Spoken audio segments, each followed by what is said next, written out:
खबरों के अनुसार बीजेपी मुख्यालय में एक बैठक बिठाया गया। प्रदेश अध्यक्ष चौधरी और संगठन मंत्री धर्मपाल सिंह समीक्षा बैठक कर रहे हैं, जहां इस बार की लोकसभा चुनाव को लेकर चर्चा हुआ। सबसे बड़ा मुद्दा इस बात पे हुई कि लोकसभा चुनाव में क्या कमी रह गई, जिसकी वजह से बीजेपी का चुनाव में अच्छा निष्पादन नहीं मिला। लोकसभा चुनाव में हार पर नतीजों की समीक्षा भी हुई है। चलिए इस बैठक के बारे में विस्तार से जानने के लिए हमारे साथ जुड़ेंगे हमारे यूपी के ब्यूरो चीफ अनूप चौधरी। अनूप जी, हेलो। हाँ जी। जी अनूप, क्या पहले आप तो हमें ये बताइए कि बैठक का उद्देश्य क्या था? देखिए, बैठक का उद्देश्य ये था कि जिस तरह से 2024 का जो लोकसभा चुनाव हुआ है उत्तर प्रदेश में भारतीय जनता पार्टी ने लक्ष्य रखा था 80 सीट जीतने का, लेकिन जिस तरह से जो चुनाव के नतीजे आए थे उसमें भारतीय जनता पार्टी को करारी शिकस्त मिली। जबकि यूपी से ही बात करें, अगर दिल्ली की बात करें, बिहार की बात करें या मध्य प्रदेश की बात करें तो वहाँ भारतीय जनता पार्टी का प्रदर्शन बेहतर रहा। इसके बावजूद भी यहाँ पे जिस तरह से जो चुनाव नतीजे आए बेहद चौंकाने वाले आए थे और भारतीय जनता पार्टी को इन नतीजों की बिल्कुल उम्मीद नहीं थी कि इस तरह के नतीजे आएंगे। इन नतीजों के बाद ही भारतीय जनता पार्टी में जो है समीक्षा बैठकों का दौर शुरू हो गया। समीक्षा बैठक इस बात की जा रही थी कहाँ कमी रह गई थी और कार्यकर्ता और जो उनके कैंडिडेट हैं उनमें क्या कमी थी, इन सब बातों को लेकर बैठक की जा रही है, ताकि समीक्षा बैठक के दौरान जो निष्कर्ष निकलता है आने वाले वो जो बाई इलेक्शन है यूपी में, जो बाई इलेक्शन होने हैं 9-10 सीटों पे, उस पर वो चीजें इफेक्टिव ना रहे जो 2024 के चुनाव में रही है। और पहले से जिस तरह से कहा जा रहा था कि 2024 के जो चुनाव हुआ है उसमें भारतीय जनता पार्टी के कैंडिडेट को लेकर लोगों में नाराजगी थी। इसके अलावा जब कैंडिडेट का जो सिलेक्शन था उसको लेकर भी लोगों में नाराजगी थी और जिसके बाद ही कई जगह से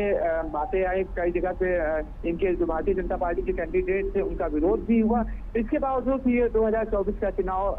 प्रधानमंत्री नरेंद्र मोदी के चेहरे पर लड़ा गया, लेकिन इन सबके बावजूद भारतीय जनता पार्टी को इस बात की बिल्कुल ही उम्मीद नहीं थी कि उसका प्रदर्शन इस तरह से इतना खराब, इतना पुअर हो सकता है, जिसको लेकर समीक्षा बैठक की जा रही थी। और समीक्षा बैठक आज, इससे पहले भी कल की बात करें तो कल भी अवध क्षेत्र की समीक्षा बैठक थी। बैठक में भारतीय जनता पार्टी के यूपी के जो प्रदेश अध्यक्ष हैं भूपेंद्र सिंह चौधरी, संगठन महामंत्री धर्मपाल सिंह, वो आज भी बैठक में मौजूद थे, कल भी बैठक में मौजूद थे और उन्होंने कहा कि जो कमियां रह गई हैं बैठक के बाद, जब बैठक खत्म हो गई उसके बाद भूपेंद्र सिंह चौधरी ने मीडिया से बातचीत में कहा कि जो कमियां थी उस पर मंथन किया गया है और जो निष्कर्ष है उसकी एक रिपोर्ट बाकायदा तैयार कर जो केंद्रीय नेतृत्व है भारतीय जनता पार्टी का उसको भेजा जाएगा। और जाहिर सी बात है इस चुनाव में भीतरघात भी आरोप लगे हैं, जैसे कि मुजफ्फरनगर से जो पूर्व सांसद थे संजीव बलियान, उन्होंने आरोप लगाया था, वहाँ के जो एक नेता थे उन पे आरोप लगाया था, संगीत सोम को लेकर लगाया था। तो ऐसे ही संगीत सोम ने अलग आरोप लगाया था कि उन्होंने चुनाव में मुजफ्फरनगर के जो संजीव बलियान थे कि उन्होंने कहा जो सोम थे, संगीत सोम को कहा कि इन्होंने कोऑपरेट नहीं किया बल्कि भीतरघात किया, समाजवादी पार्टी यानी इंडिया गठबंधन के प्रत्याशी को जिताने में मदद की। ऐसी भी बहुत से बातें निकल कर आई हैं। जब मंथन हुआ, समीक्षा बैठकों का दौर शुरू हुआ, जो कैंडिडेट थे जो चुनाव हारे थे उन्होंने अपनी बातें रखी हैं और जो निष्कर्ष निकला है बातों का उसकी बाकायदा एक रिपोर्ट तैयार की जाएगी, रिपोर्ट बनाई जाएगी, जिसको भारतीय जनता पार्टी के नेतृत्व को भेजा जाएगा। उसी के बाद भारतीय जनता पार्टी जो डैमेज कंट्रोल है कि करना शुरू करेगी कि कहाँ उसकी कमी रह गई थी और कैसे उन कमियों को पूरा किया जाए, ताकि जो आने वाला चुनाव है, जो बाई इलेक्शन है, वो कमियां वहाँ पे इफेक्टिव ना रहे और पूरी सीटें जो है उनको भारतीय जनता पार्टी के खाते में आए। इसके अलावा 2027 का चुनाव भी है, क्योंकि जिस तरह से जो निगेटिव रिजल्ट आया है 2024 के लोकसभा चुनाव में, उसके बाद हालांकि चुनाव में अभी यूपी के चुनाव में भी समय है, लेकिन इसके बावजूद भारतीय जनता पार्टी अभी से एक्टिव हो चुकी है कि जो कमियां हैं उनको दूर कर लिया जाए। जो कार्यकर्ता पदाधिकारियों की नाराजगी है, जो क्षेत्रीय जो नाराजगी है, उन नाराजगियों को दूर कर लिया जाए ताकि जो आने वाला बाई इलेक्शन है उसमें ये दिक्कतें ना हो। और जो 2024 के बाद 2027 का जो यूपी का आम चुनाव होगा उसमें भारतीय जनता पार्टी का परचम लहराए, भगवा लहराए इसको लेकर भी मंथन किया जा रहा है, समीक्षा बैठक की जा रही है। जो कमियां रह गई थी उसकी बकायदा एक रिपोर्ट बनाई जाएगी। जिन्होंने भीतरघात किया है, जिन्होंने जो सिलेक्टेड कैंडिडेट हैं उनका विरोध किया है, उनका भी उस रिपोर्ट में जिक्र किया जाएगा, जिसके बाद भारतीय जनता पार्टी का केंद्रीय नेतृत्व तय करेगा कि कहां पर कार्रवाई की जाए। जी अनूप जी, जैसे कि आपने बताया कि इस बार का जो चुनाव का रिजल्ट है वो चौंकाने वाला था, तो क्या इससे हम ये मान सकते हैं कि यूपी के लोगों के अनुसार या बीजेपी के खिलाफ उनमें कोई कॉम्प्लेन्स है या फिर कोई ऐसा कुछ जो उनको अच्छा नहीं लगा बीजेपी के बारे में? देखिए, भारतीय जनता पार्टी कहती है कि यूपी में डबल इंजन की सरकार है और भारतीय जनता पार्टी लगातार दावा करती रही है कि जो समाज का अंतिम पायदान का जो व्यक्ति है उसको भी सरकारी योजनाओं का लाभ मिला है। और भारतीय जनता पार्टी विकास को लेकर भी बात करती रही कि हर तरफ हर धर्म, जाति, मजहब का विकास हुआ है। किसी तरह से जो सरकारी योजनाओं में किसी तरह की पार्शलिटी नहीं की गई, हर जाति धर्म को उन सरकारी योजनाओं का लाभ मिला है। इसके अलावा इनकी जो महत्वाकांक्षी योजना थी राशन वाली, यूपी गवर्नमेंट की तरफ से हो या केंद्र सरकार की तरफ से हो, ये तमाम चीजें थी जिससे Bharatiya Janata party full confidence में थी कि उसको राशन का लाभ मिलेगा। केंद्र सरकार की जो थी जो मुफ्त उज्ज्वला गैस योजना थी, चाहे जनधन खाते थे, लेकिन सारे फैक्टर बेकार थे यहाँ पे साबित हुए। यहाँ तक कि जो राशन था उसको भी जनता ने पूरी तरह से नकार दिया। और ये इसको लेकर पहले ही कहा जा रहा था कि एंटी इनकम्बेंसी कहीं ना कहीं अभी है, और वो वाकई में जब चुनाव के जो नतीजे आए उसमें साफ दिखेगा कि जो एंटी इनकम्बेंसी थी वाकई में सच्ची रही, जिसका जो खामियाजा है भारतीय जनता पार्टी के कैंडिडेट को उठाना पड़ा। जी अनूप जी, क्या लोकसभा चुनाव में पार्टी की हार के कारणों के संबंध में हुई चर्चा के बारे में विस्तार से बता सकते हैं हमें? देखिए, जो हार के कारण थे, मैंने कहा कि संगीत सोम जो पश्चिमी उत्तर प्रदेश से आते हैं और जो वहाँ के जो सांसद थे संजीव बालियान, उन्होंने तो खुलकर मीडिया के सामने कहा कि यहाँ के जो संगीत सोम थे भारतीय जनता पार्टी के नेता है, पूर्व मंत्री भी रहे, उन पर सीधा से आरोप लगाया था कि उन्होंने इंडिया गठबंधन के प्रत्याशी की मदद की, जिससे वहाँ वो चुनाव जो भारतीय जनता पार्टी के प्रत्याशी थे संजीव बालियान, वो चुनाव हार गए। ऐसी ही खबरें जो और भी कैंडिडेट थे जो चुनाव हारे हैं भारतीय जनता पार्टी के कैंडिडेट, उन्होंने भी ऐसी तमाम बातें की कि जो वहाँ के जो पदाधिकारी थे, जो कार्यकर्ता थे जमीनी स्तर के, उन्होंने कैंडिडेट का जो है सपोर्ट नहीं किया। और जनता में भी इससे लेकर एक निगेटिव मैसेज गया। जनता पहले ही, मैंने कहा, एंटी इनकम्बेंसी थी। एक जिस तरह से 2014 और 2019 में भारतीय जनता पार्टी और खासतौर से प्रधानमंत्री नरेंद्र मोदी की लहर थी, वो लहर इस बार काफी फीकी दिखी। और यही वजह थी कि जो चुनाव आया उसमें इंडिया गठबंधन के प्रत्याशी थे, उनको वहां पर यानी समाजवादी पार्टी को 37 सीटें मिली, जबकि कांग्रेस को मिली 6 सीटें मिली। तो टोटल मिला के देखा जाए यूपी में 80 सीट में से इंडिया गठबंधन 43 यानी 43 सीट अकेले ही लेके चला गया। तो ये कहीं ना कहीं भारतीय जनता पार्टी के लिए एक करारी शिकस्त ही मानी जाएगी, करारी हार। Bharatiya Janata party full confidence में थी अपनी योजनाओं को लेकर कि ये योजनाएं हैं, वो चाहे मैंने बताया कि चाहे वो जन खाते हो या मुफ्त गैस योजना हो या ऐसे तमाम हैं, राशन को लेकर ही ये इतना कॉन्फिडेंस में आ गए थे कि इनको जीत 80 के 80 सीटें मिलेंगी। लेकिन जो जनता का मूड था वो भारतीय जनता पार्टी या भारतीय जनता पार्टी के जो कैंडिडेट है वो समझ नहीं पाए कि जनता का मूड किधर जा रहा है। जी और इस बार जी अनूप, मैं एक सवाल पूछना चाहूंगा कि हारे हुए सांसदों के से उनके हार के कारणों पर रिपोर्ट कैसी मांगी जा रही है इस मीटिंग के दौरान? देखिए, उन्होंने अभी जो समीक्षा बैठक हुई थी, चाहे कल की बात हो, अवध क्षेत्र की बैठक हुई थी, आज पूरे उत्तर प्रदेश की बैठक हुई थी, जिसमें कैंडिडेट थे, जीते हुए भी थे, हारे हुए, खासतौर से हारे हुए प्रत्याशी थे। उन्होंने अपनी बात यहाँ पे रखी है और खुद भूपेंद्र सिंह चौधरी ने कही कि जो नुकसान हुआ है उसका आकलन कर लिया गया है, एक रिपोर्ट बकायदा तैयार की जाएगी। रिपोर्ट तैयार करने के बाद चाहे वो भीतरघात यानी जो प्रत्याशी थे, कैंडिडेट थे भारतीय जनता पार्टी का, उनका कौन विरोध कर रहा था किस तरह का, चाहे वो भारतीय जनता पार्टी के पदाधिकारी है या कार्यकर्ता है, आखिर क्यों नहीं उनको जो क्षेत्र में जो स्थानीय लोगों में थे वो अपनी पैठ क्यों नहीं बना पाए। बात इस बात की नहीं कि विरोध ही हुआ, बात इस बात की कि जो कैंडिडेट था उसका अपने क्षेत्र में कितना, चाहे वो जातीय समीकरण की बात करें या क्षेत्रीय समीकरण की बात करें, उसका अपने क्षेत्र में कितनी उसकी पैठ थी। और भारतीय जनता पार्टी में इस बात को भी यूपी में मंथन हुआ है कि जो कैंडिडेट थे, जो जिनको भारतीय जनता पार्टी ने कैंडिडेट बनाया था, उनका विरोध क्यों हो रहा था और वो कैंडिडेट किस स्तर पर उनकी अपनी पैठ थी, क्या वो उनके क्षेत्र में उनकी पैठ थी कि नहीं थी। अब जो निष्कर्ष निकला है, जो प्रत्याशियों ने जो अपना निष्कर्ष बताया है यहाँ पे, चाहे उनके विरोध की बात करें या जनता में पैठ की बात करें या जनता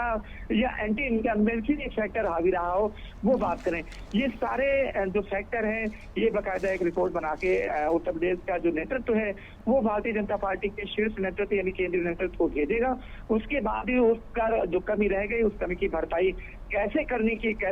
है या कैसे की जाएगी उस पर मंथन होगा। फिलहाल जो कमियां थी वो यहाँ पर समीक्षा बैठक के दौरान वो निकलकर सामने आई हैं और उन कमियों को एक बाकायदा एक रिपोर्ट बना के केंद्रीय नेतृत्व को भेजा जाएगा। जी अनूप, जैसे कि आपने बताया कि कुछ आरोप लगाए गए जा रहे हैं, तो उनमें क्या उन नेताओं की पहचान करने पर कोई विशेष ध्यान केंद्रित किया जा रहा है जिन्होंने पार्टी के प्रयासों को नुकसान पहुंचाने की कोशिश की? देखिए, पार्टी को नुकसान तो पहुंचा है, इसमें कोई दो राय नहीं है, लेकिन ये भारतीय जनता पार्टी की इंटरनल पॉलिसी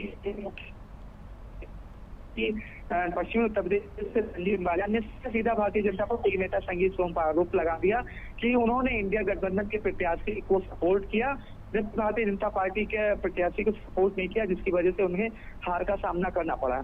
ऐसे ही तमाम जो भारतीय जनता पार्टी के कैंडिडेट थे, चाहे वो लखनऊ से मोहनलालगंज के पूर्व सांसद रहे हों, कौशल किशोर रहे हों, या तमाम अब यहाँ से भारतीय जनता पार्टी का जो सबसे हॉट सीट मानी जाती है पूरी देश दुनिया में चर्चा का विषय था, अयोध्या, जहाँ पे भव्य राम मंदिर बना हुआ है, वो सीट भारतीय जनता पार्टी नहीं जीत पाई। तो जाहिर सी बात है वो जीत क्यों नहीं पाई, कौन से फैक्टर हावी रहे, कौन से फैक्टर ऐसे थे जिनकी वजह से भारतीय जनता पार्टी के कैंडिडेट को जीत के हार का सामना करना पड़ा, वो रिपोर्ट इंटरनल उनकी अपनी रिपोर्ट है। इसका पूरा मसौदा इन्होंने तैयार कर लिया भारतीय जनता पार्टी के यूपी नेतृत्व ने, जिसको बकायदा जो है भारतीय जनता पार्टी के केंद्रीय नेतृत्व को भेजा जाएगा। उसके बाद केंद्रीय नेतृत्व तय करेगा कि किन पर कार्रवाई की जानी है और कहाँ डैमेज हुआ, उस डैमेज को कैसे कंट्रोल करना है, ताकि इसका असर 2024 के बाद 2027 का यूपी में चुनाव होना है, उस चुनाव में कोई असर ना रहे। और जो अभी बाई इलेक्शन होना है, चाहे वो समाजवादी पार्टी के जो विधायक जो सांसद बने हैं या फिर भारतीय जनता पार्टी के जो विधायक सांसद बने, जो सीटें रिक्त हुई हैं, वहां पर भारतीय जनता पार्टी का पूरा प्रयास रहेगा कि 2024 के चुनाव में तो उसको उस तरह की जीत का स्वाद तो नहीं चखा जिस तरह से वो दावे कर रहा था, लेकिन बाई इलेक्शन में उसको वो सीटें मिल जाएं कि जो समाजवादी पार्टी से जो विधायक के सांसद बन गए वो सपा से छीनने की पूरी कोशिश करेगी। इसको लेकर भी मंथन हुआ है और यही सारी पूरी इसका मसौदा बनाकर केंद्रीय नेतृत्व को भेजा जाएगा। जी अनूप, बैठक में प्रदेश अध्यक्ष भूपेंद्र चौधरी और संगठन मंत्री धर्मपाल सिंह की क्या भूमिका थी इस बैठक में? देखिए, बैठक में भूमिका, क्योंकि भारतीय जनता पार्टी का जो प्रदेश अध्यक्ष हैं वो भूपेंद्र सिंह चौधरी हैं, और इस मायने से क्योंकि भाजपा प्रदेश अध्यक्ष है उनकी भूमिका काफी अहम थी, और वो भी लगातार, क्योंकि जो संगठन के जो भारतीय जनता पार्टी के पदाधिकारी हैं, जो कार्यकर्ता हैं, उनमें जोश भरने का काम भारतीय जनता पार्टी के प्रदेश अध्यक्ष का ही होता है। इसके अलावा जो संगठन है भारतीय जनता पार्टी में भी कई स्तर पे काम होता है, एक तो पार्टी लेवल पे काम होता है, संगठन लेवल पे होता है, एक दूसरे तरीके से भी काम होता है। लेकिन पार्टी अपने तरीके से काम कर रही थी, संगठन अपने तरीके से काम कर रहा था, जो प्रदेश संगठन। अनूप, क्या समीक्षा में पहचाने गए मुद्दों के समाधान के लिए किसी विशिष्ट रणनीति पर चर्चा की जा रही है? नहीं, मैंने अभी कहा कि जो बैठक हुई थी वो समीक्षा बैठक इसी बात की चल रही थी कि उनकी कैंडिडेट, जो भारतीय जनता पार्टी के कैंडिडेट थे, उनको हार का सामना क्यों करना पड़ा, हार के क्या फैक्टर थे, किन मुद्दों पर उनको हार मिली है, करारी शिकस्त मिली है, क्योंकि Bharatiya Janata party full confidence पे थी कि उन्होंने तमाम तरह की सरकारी योजनाएं हैं जिसको समाज के अंतिम पायदान का व्यक्ति भी उस योजनाओं का लाभ ले सका है। पूर्व की सरकारों में जैसा कि भारतीय जनता पार्टी दावा करती रही कि पूर्व की सरकारों में जाति मजहब देखकर योजनाओं का लाभ दिया जाता था, लेकिन जब से 2017 में से भारतीय जनता पार्टी की यूपी में सरकार बनी है, तब से हर योजनाओं का हर वर्ग के लोगों को लाभ मिला है। और इसी बिहार पे ये चुनाव भी लड़ रहे थे कि जिस तरह से मुख्यमंत्री योगी आदित्यनाथ की पहचान है विकास के रूप में पहचान होती है, बाबा बुलडोजर वाले के रूप में पहचान होती है, अपराधियों पर कहर बनकर टूटते हैं मुख्यमंत्री योगी आदित्यनाथ, इस तौर पे पहचान होती है लॉ एंड ऑर्डर में, विकास के कार्यों में। उसके बावजूद भी सारी के सारे, चाहे ये लॉ एंड ऑर्डर को लेकर बात हो या विकास को लेकर बात हो या राशन की योजना की बात हो या फिर जनधन खाते की बात हो या फिर जो मुफ्त गैस उज्ज्वला गैस योजना है, ऐसे तमाम चीजें रही हैं। लेकिन ये सारे जो फैक्टर थे ये इस चुनाव में नाकाफी साबित हुए और जिस वजह से भारतीय जनता पार्टी के कैंडिडेट को हार का सामना करना पड़ा। हालांकि इस जो चुनाव था इसमें कहीं ना कहीं एंटी इनकम्बेंसी पूरे चुनाव में हावी रही। मैंने बताया कि भारतीय जनता पार्टी का कैंडिडेट का विरोध हो रहा था, कई सीटों पर भारतीय जनता पार्टी का विरोध हो रहा था, विरोध की बात पर हुआ है। इस बात को लेकर भी बैठक में मंथन हुआ कि आखिर भारतीय जनता पार्टी के कैंडिडेट का विरोध क्यों किया, स्थानीय लोग क्यों कर रहे थे, इन सब बातों का क्यों कर रहे थे, इसका जवाब भारतीय जनता पार्टी के यूपी नेतृत्व को मिल चुका है और कौन भीतरघात कर रहा है उसको मिल चुका है। लेकिन ये इनके इंटरनली गोपनीय रिपोर्ट है जिसको केंद्रीय नेतृत्व को भेजेंगे, उसके बाद ही केंद्रीय नेतृत्व तय करेगा कि आगे की रणनीति कैसे क्या होना है। इस बैठक से प्राप्त जानकारी के आधार पर पार्टी किस प्रकार आगे बढ़ने की योजना बना रही है?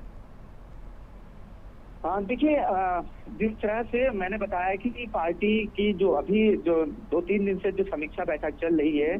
समीक्षा बैठक का यूपी का जो नेतृत्व है उसी ने मंथन नहीं किया। समीक्षा बैठक केंद्रीय स्तर पर भी समीक्षा बैठक हुई है कि सांसद कहां पर उन्हें डिफीट मिली है। अब वो उसको मैंने बताया कि यहाँ पे जितना भी जो रिजल्ट आया है समीक्षा बैठक का, चाहे वो